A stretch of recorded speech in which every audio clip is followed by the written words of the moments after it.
What is selfing?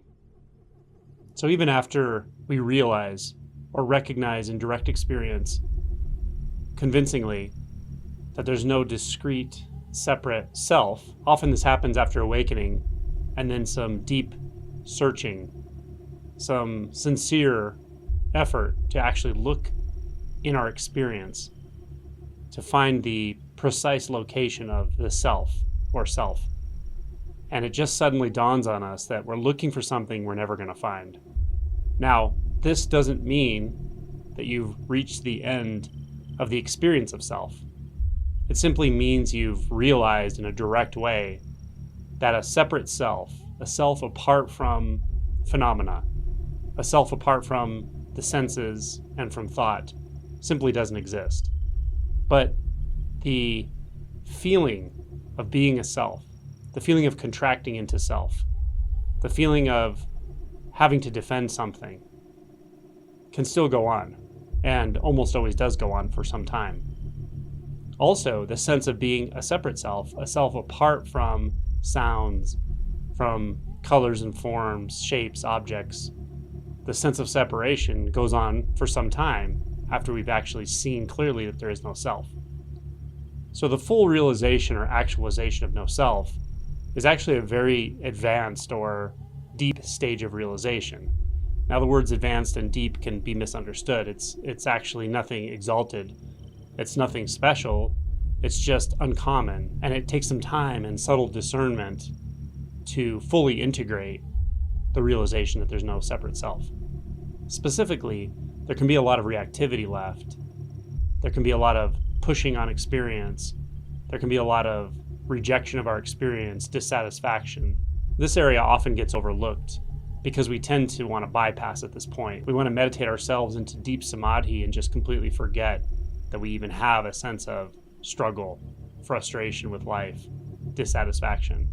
But of course, once we stand up for meditation, once we return to the usual day-to-day living, we find that we actually still are struggling, and we can't deny that. So that's one aspect of selfing, is the reactivity or the reactive self. Another aspect of selfing is the tendency, which is nearly constant, to form a sense of a subject apart from objects, meaning a sense of a self in here that's different from, opposed to, and apart from objects out there. Now, the dividing line isn't necessarily always inside and outside the body. The dividing line can be between the one aware of thoughts and thoughts themselves, the one aware of emotions and emotions themselves. When we don't see that there's this internal arrangement of dualistic experience, we often form a watcher state. And some people even teach from that you form this sort of state of watching everything arise and fall. Some people even teach from this place that you form this state of being formless awareness that watches everything occur, watches things come and go, but that's inherently dualistic. That means the subject-object construct is still fully intact. Then there's even a more subtle aspect of self or dualistic experience that makes things feel solid, that makes things feel discrete and in one place, that makes it appear as if there is space, and that objects and the subject somehow exist within space. This is the most fundamental sense of separate self or of separation.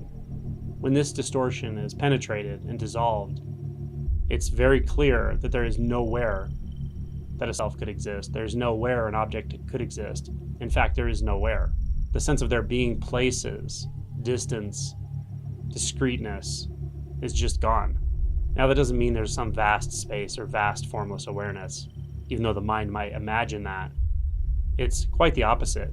It's a very intimate experience. It's very simple, direct. It's full immersion because there's nothing left to be apart from anything else. But it's also empty of any solidity.